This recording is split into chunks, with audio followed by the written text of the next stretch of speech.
Evidence is now public that the U.S. government snooping works to stop terrorists. So this has gone now way beyond metadata, numbers crunching, and officials talking in general terms. Folks, we have names, faces, and targets. Details were declassified and then put on the record this morning at this Capitol Hill hearing. The chief of the National Security Agency and leaders at the FBI named 4 separate plots that they say were thwarted because of the surveillance programs that a lot of critics are calling a mass invasion of privacy. And it is just 4, they say, of many more. In recent years, the information gathered from these programs provided the U.S. government with critical leads to help prevent over 50 potential terrorist events in more than 20 countries around the world. Okay, so here are the plots that were stopped. First up, New York subway. An intercepted email from Pakistan led to Nazib al-Azazi, who confessed to a plot to bomb the system. You also had a plot against the New York Stock Exchange, NSA flagging an extremist in Yemen who led them to Khalid Ozani, forgive me. He provided information and support to a plot to bomb the exchange. Next, Danish newspaper, NSA found that American David Headley was working on a plot to bomb the paper that published cartoons of the Prophet Muhammad. And the fourth, this case here, one that the FBI had closed, NSA actually reopened because of what analysts uncovered. An official said that the U.S. was able to, quote unquote, disrupt terrorist activity. Again, these are 4, according to officials, of some 50-plus plots. I want to go to 2 strong voices on what the NSA has been doing. Julie Myers-Wood is a former Assistant Secretary of Homeland. I don't think it's security. I think it should be Secretary of Homeland Security. Forgive me. That's right, Brooke. And President, hello, of Guidepost Solutions, typo, and Ben Ferguson, radio host of the show, The Ben Ferguson Show. So welcome back to both of you. I know we did this one day last week, so we just wanted to follow up and come kind of full circle here. So Ben Ferguson, you're up at bat first. Did the government today reveal too little or too much?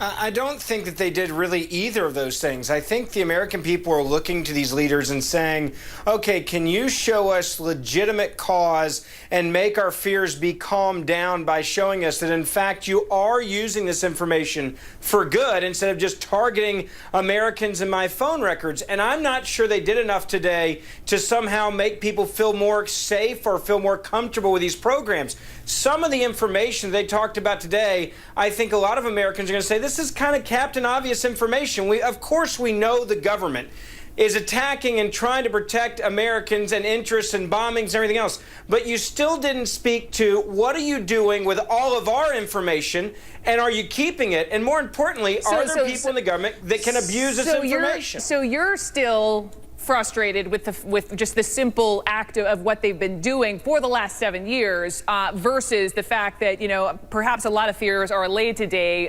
because these plots have been foiled because of this program. You're still stuck on that. I just want to make sure I'm hearing you clearly. I'm stuck on the fact that it seems like there's still not enough information on what they're doing with information that's not connected to terrorism and terrorist phone numbers. Yeah, and most Americans feel the same way. We expect you to go after information connected to terrorists. But I don't think the majority of Americans feel as if this is a targeted program. It's too broad-reaching, and it's taking everyone's information, specifically those that have no connection to terrorism. Okay, Julie, you've defended the program. What do you make of the news that came out today? I think the news was very significant. They're talking about 50 plots, some very significant plots that have been disrupted. And I think one of the most important things is that there was an investigation that was shut down and then reopened because of this program. I agree with Ben that the story's not over. We should continue to have more explanations. We should continue to explore whether or not our laws are strong enough. But I think the news this morning was very encouraging, frankly, to see all the things and all the ways they've used this information to protect America. Now, I know there are people out there, and I talked to a former CIA operative last hour. You know, my question to him was, look, you know, this is 4 plots out of 50-plus plots. Do you think that the American government should say, okay, great, we trust you, we believe you, we don't need any more, you know, plots declassified or more information to the public? Should we be trusting the government that you know, what they're saying goes? Should we, Julie? I mean, I think there's a lot of mistrust in the government overall based on some of the activities that have happened in the last couple of years. So you can't blame folks like Ben for being frustrated.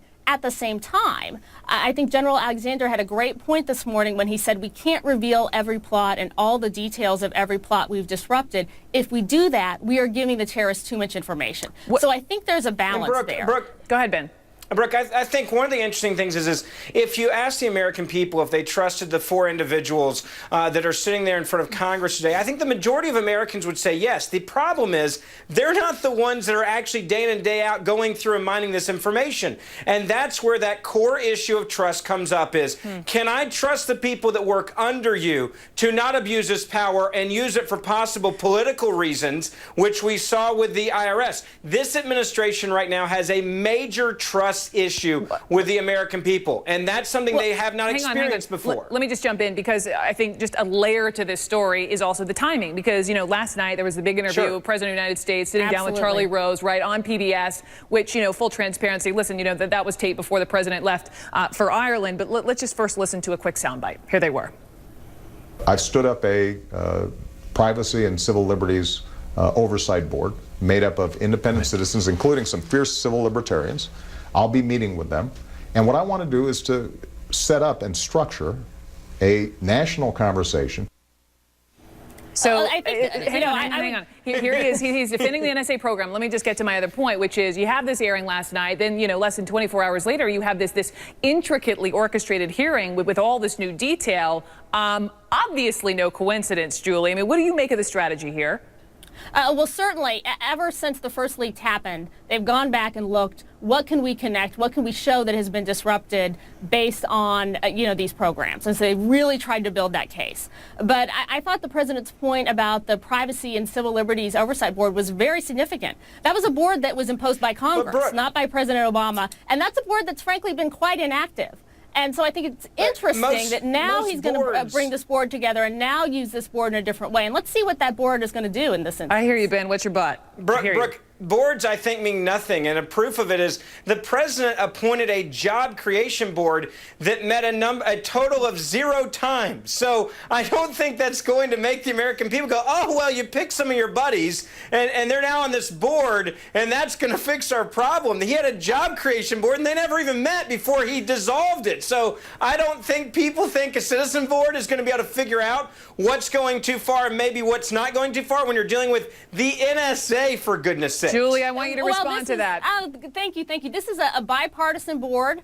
These individuals have terms that last over several years. We can't just rely on the board. That's one piece. We need Congress to look at the laws. We need the FISA court, and we need the executive branch all to act. Together, those can create appropriate controls. All right, Julie Myers, Wood and Ben Ferguson, thanks as always. We'll see you again. Thank you. I'm sure soon.